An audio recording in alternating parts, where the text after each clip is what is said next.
Hi guys, so I'm gonna just be outlining my topic. The topic is the Electoral College does not play an important or necessary role in U.S. election, and my overarching argument is the Electoral College takes away the right of the people to practice democracy. My first claim is the Electoral College is in fact undemocratic, and I came to this conclusion by looking up the definition of democracy on the Merriam-Webster dictionary. And democracy is a government by the people, in other words, a government ruled by the majority after an election is conducted. And I looked up the statistics of the United States population and who was eligible to vote. I discovered that there are over 325 million American citizens, and 71.1% of the citizens are eligible to vote. But with the Electoral College, 538 citizens are getting the deciding vote, which means that only 0.000000215% of citizens are deciding who becomes president. So we are not practicing democracy anymore. We're practicing something else because the minority is now deciding who becomes president. And I also talked about how the electoral votes are unevenly distributed. So the electoral college gives more power to states with smaller population. So, for example, Wyoming has 3.6 times more voting power than California, and California is a much bigger state than Wyoming.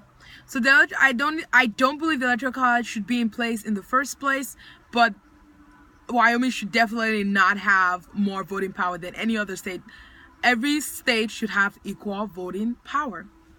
And then I talked about an example of how, the electoral college is undemocratic and is in the past 20 years, 2 elections have shown that the electoral college went with the losing vote. Whoever lost the popular vote, and that's with the Judge Bush election, where Al Gore won the popular vote by over 500,000 votes and still lost to Judge Bush because Judge Bush won the Electoral College. And in this previous election, Hillary Clinton won by over 2.8 million votes, and Donald Trump still became president. And I talked about my second claim is we're not thirdlers. We don't need a buffering. So the Electoral College was created to create a buffer between the population and the selection of president. And that was one of the reasons. The second reason is they wanted to make sure that a qualified person becomes president.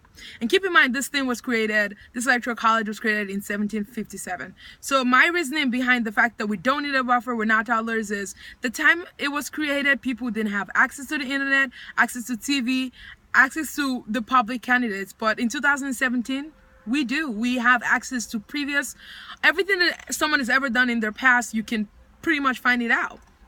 And so this Electoral College acting as a buffer and giving more power to some states and having a group of politicians decide who becomes the president takes us away from democracy. Like I said, every citizen has access to the internet, have access to TV. They have access. There are a lot of educated people out there. Everyone has access to all these things to get the information for who they're going to vote for. So I don't think we need the Electoral College anymore, because they don't need to be deciding who we think is qualified or unqualified for us, because as citizens, we have the ability to look up that information. We're well-informed public, and how a vote should have the same voting power. So no state should have more voting power than any other state, and the Electoral College should not buffer who becomes president. The president should be who wins the popular vote. And then I also talked about how it doesn't work. So the Electoral College is supposed to have red or blue states, but in fact we are more of a purple stand. For example, in Texas, in this previous election, 3 million voters voted Democratic. But because of the winner-takes-all rule, the state was actually, all the votes in the state was pretty much given to Donald Trump. And then, so pretty much it just doesn't work, because unless you're in the right place with the right demographics, your vote doesn't count. So if you're a Republican voting in Illinois, and Illinois is a blue state, then because of the winner-takes-all rule, your vote doesn't count, because all your vote is going to go to the Democratic Party.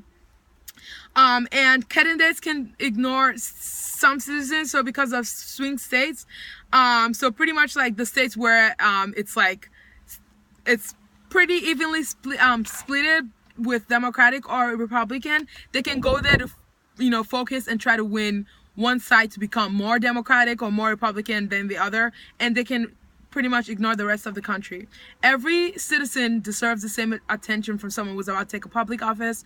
The Electoral College takes away our right to practice democracy. We're not toddlers. We are well-informed citizens, and we can decide who we want to become president. And until the Electoral College is gone, we cannot be a nation that fully practice democracy. And that is my argument. The Electoral College is preventing us from practicing democracy fully.